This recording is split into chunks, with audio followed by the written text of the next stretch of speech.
নমস্কার বন্ধুরা, আশা করছি সকলেই খুব ভালো আছো। রোমা ছোট্ট সংসারে নতুন একটি ভিডিওতে তোমাদের অনেক অনেক স্বাগত জানাই। সকালবেলা মোটামুটি 8টা সাড়ে 8টা বাজে। সকাল থেকেই তো আমার ঘরে চলে আসে এরা, এই যে আমাদের সব অতিথি।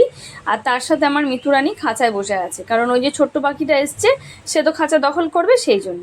আর এইদিকে আকাশ ভরা ঘন কালো মেঘ। সকাল থেকেই বৃষ্টি হচ্ছে। সকাল থেকে বলবো কেন, গতকাল থেকে কিন্তু ঝিরিঝিরি বৃষ্টি, মাঝে মাঝে বৃষ্টি হচ্ছে, মাঝে মাঝে আবার থেমে যাচ্ছে, এরকমই চলছে। যদিও এখন বর্ষাকাল, এই রকমই হবে।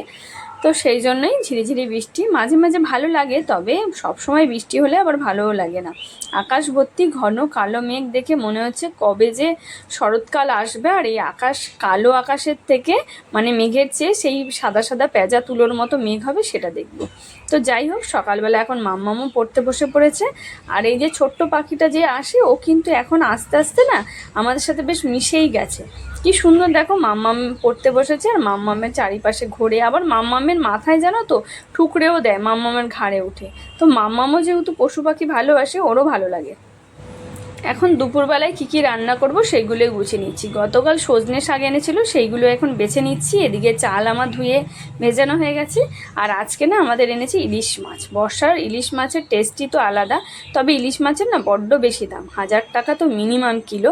তবে আজকে আমাদেরটা এনেছে 900 টাকা করে। তো যাই হোক, এখানে এখন পটল ভাজা করছি।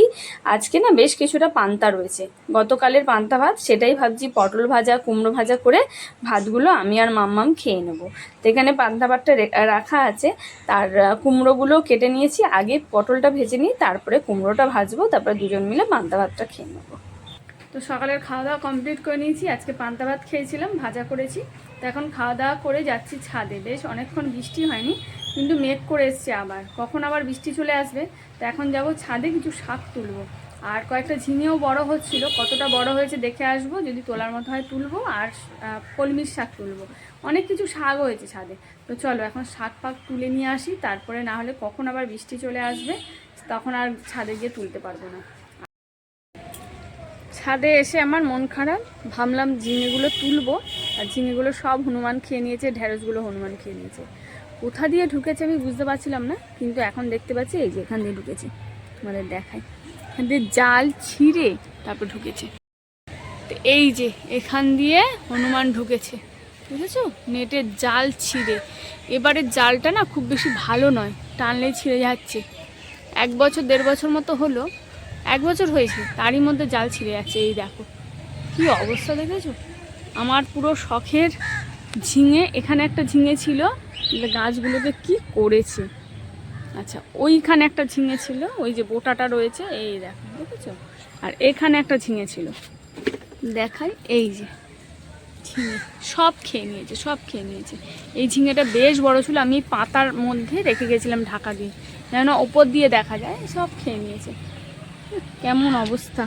ঝিঙের বড় হয়েছিল তোলার মতো। আর এদিকে একটা ছিল, 3টে ঝিঙে মোট খেয়েছে। আর এই যে ঢ্যাঁড়স খেয়ে নিয়েছে, ঢ্যাঁড়সের গাছটা কি করেছে। এখানে ঢ্যাঁড়স খেয়েছে, ওই দিকের আরেকটা ঢ্যাঁড়স গাছ আছে, সেখানেও ঢ্যাঁড়স খেয়ে নিয়েছে।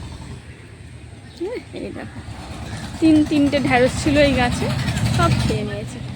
কেমন লাগে তাহলে বলো, এত অত্যাচার করে না হনুমান, প্রচণ্ড অত্যাচার করছে হনুমান। একটা ঝিঙে যদি আমি এবার খেতে পারি, সব ঝিঙে হনুমান খেয়েছে। এর আগের গাছগুলোতেও মানে ঝিঙে হয়েছিল, সেগুলোও খেয়েছে। খাওয়ার পরে গাছ তো মারা গেল, আবার নতুন করে আমি ঝিঙে গাছ এগুলো কত কষ্ট করে বড় করলাম, আবার খেয়ে নিয়েছে। কোনো কিছু আমি খেতে পারছি না। সব সময় যদি হনুমান খেয়ে নেয়, অত্যাচার করে, গাছ নষ্ট করে, ভালো লাগে না। আর নেটগুলো এবার পাল্টা ধরে দিয়েছে। আর এই কলমির শাকগুলো আমি বসিয়েছিলাম, দেখিয়েছিলাম তোমাদেরকে, যে বাজার থেকে আমি নিয়ে এসেছি, সেই ডাঁটিগুলো বসিয়েছিলাম। এই যে খুব সুন্দর শাক হয়েছে, একদম টকটকে ঝরঝরে। এটা তুলবো। আর এই দেখো আমার পুঁই শাক গাছ পড়ে গেছে, একদম কচি কচি ডাঁটা হয়েছে। এইগুলো তুলবো আজকে, তুলে রান্না করব। আমি এর আগে কেটে দিয়েছিলাম, তারপরে প্রচুর শাখা পোশাকা বেরিয়েছে, প্রচুর শাখা পোশাকা বেরিয়েছে পুঁই শাকে। যত কাটা যায় পুঁই শাক তত শাখা পোশাকা বের করে। তো যাই হোক, এখন এগুলো তুলে নিই। চলো, মনটা খুব খারাপ, ঢ্যাঁড়সটাও তুলতে পারলাম না, আর ওইদিকে ওইগুলো ঝিঙেও নিতে পারলাম না, সব খেয়ে নিয়েছে। ভালো লাগে না, কষ্ট করে যদি গাছ বসে, একটাটা তো নিজের খেতে হয়। একটা ঝিঙেটা মনে হবে না, তো আমি ফুল দিতে আসিনি, জানি না হবে না কি। এগুলো প্লাস্টিকে বেঁধে রাখবো ভাবছি এবারে। চলো এবার শাকগুলো তুলে নিই। ঝিঙে আর ঢ্যাঁড়স না তুলতে পেরেছি। কলমির শাকগুলো তো আর হনুমান খায় না, এই আমার বাছোয়া। তো কলমির শাকগুলো এত সুন্দর হয়েছে, আজকে সেইগুলোই তুলে নেবো। অনেকগুলো হয়েছে আমাদের, সেই সজনে পাতা আছে ঘরে, সেইগুলো দিয়ে কলমির শাক, লাল শাক তুলে আজকে বেশ সুন্দর রান্না হবে। মাম্মাম জানো তো এই কলমির শাক খেতে খুব ভালোবাসে, আর সেই জন্যই কিন্তু আমি ছাদ বাগানে কলমির শাক চাষ করেছিলাম, যে ওকে সারমুক্ত কলমির শাক খাওয়াবো। তো বর্ষাকাল এলে আমার এটা সুবিধে হয়। অনেকটা মন খারাপ নিয়ে ছাদ থেকে নামলাম, কারণ ওই যে আমার ঢ্যাঁড়স আর ঝিঙে সব হনুমান খেয়ে নিয়েছে। তো এখন যাই হোক, শাকটা রান্না করছি। এখানে হচ্ছে কালো জিরে ফোড়ন দিয়ে দিয়েছি, তার সাথে দিয়েছি রসুন আর হচ্ছে কাঁচা লঙ্কা, আর এইটা দিয়েই একদম কলমির শাকটা রান্না করব। দারুণ লাগে খেতে, খুবই সুন্দর, কারণ ঘরের শাক তো কোনো সার থাকে না, সেই জন্য কিন্তু দারুণ লাগে, আর একদম নরম হয়ে যায় জানো তো শাকটা যখন রান্না করি। আর এই সারা বর্ষাকালটা জুড়ে কলমির শাকগুলো না বেশ খুব সুন্দর বাড়ে, মানে সপ্তাহে অন্তত একবার আমি শাক তুলতেই পারি। তো সেই জন্যই শাকটা খেতেও খুব ভালো লাগে, আর বেশ মাঝে মাঝেই খাই। তো যাই হোক, শাক হওয়ার পরে এদিকে রান্না বসিয়ে দিচ্ছি, হচ্ছে ভাত হচ্ছে এদিকে, আর এদিকে হচ্ছে আজকে ইলিশ মাছের ঝোল। আজকে না ইলিশ মাছের ঝোলটা আমি নতুনভাবে রান্না করছি, অন্য রকমভাবে, পুঁই শাক, কুমড়ো আর হচ্ছে আলু দিয়ে। এখন দেখি কেমন লাগে খেতে। এইদিকে বাইরে ঝমঝমিয়ে বৃষ্টি পড়ছে, আর আমি এদিকে খাবার রেডি করছি। তিনজন এখন খেতে বসবো।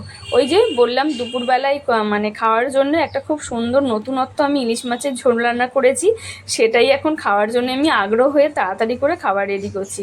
কারণ নতুন রকমের খাবার রান্না করে সেটা টেস্টটা কেমন সেটা আমাকেই আগে দেখতে হবে, কারণ আমি এই নতুন ধরনের রান্নাটা আবিষ্কার করেছি। তো যাই হোক, এখানে হচ্ছে পটল ভাজার শাক আর দিয়ে খাওয়া শুরু করে দিয়েছি। আর মাম্মামও বলছিল, মা তোমার নতুন রকমের রান্না কেমন হয়েছে, তাড়াতাড়ি শাকটা খেয়ে সেটা কিন্তু আমায় দিও। এদিকে খাওয়া দাওয়া করতে করতে অবশেষে কিন্তু বৃষ্টিও বন্ধ হয়ে গেছে। ওই যে বললাম মাঝে মাঝে বৃষ্টি হচ্ছে, আবার মাঝে মাঝে বৃষ্টি বন্ধ হয়ে যাচ্ছে। যাই হোক, এদিকে আমাদের খাওয়া দাওয়া কিন্তু হাফ হয়ে গেছে, কারণ নতুন ধরনের যে সবজিটা রান্না করেছে মাছের ঝোল, সেটা দিয়ে আমরা সবাই মিলে খাওয়া দাওয়া করছি। বেশ ভালোই কিন্তু হয়েছে নতুন ধরনের এই সবজিটা। তো যাই হোক, আমি তো নতুনভাবে রান্না করেছি ওই যে পুঁই শাক দিয়ে, আমার ছাদের যেই একদম সুন্দর কচি কচি পুঁই শাক হয়েছে সেটা দিয়ে আজকে মাছের ঝোল রান্না করে খেলাম। দারুণ লাগলো কিন্তু নতুন ধরনের রান্না। তো যাই হোক বন্ধুরা, কেমন লাগলো অবশ্যই জানিও ভিডিওটা ভালো লাগলে আমাদের পাশে থেকো, আর চ্যানেলটাকে সাবস্ক্রাইব করো। তাহলে আজকের ভিডিওটা এখানেই শেষ করছি। টাটা সবাইকে, দেখা হবে একটা নতুন ভিডিওতে।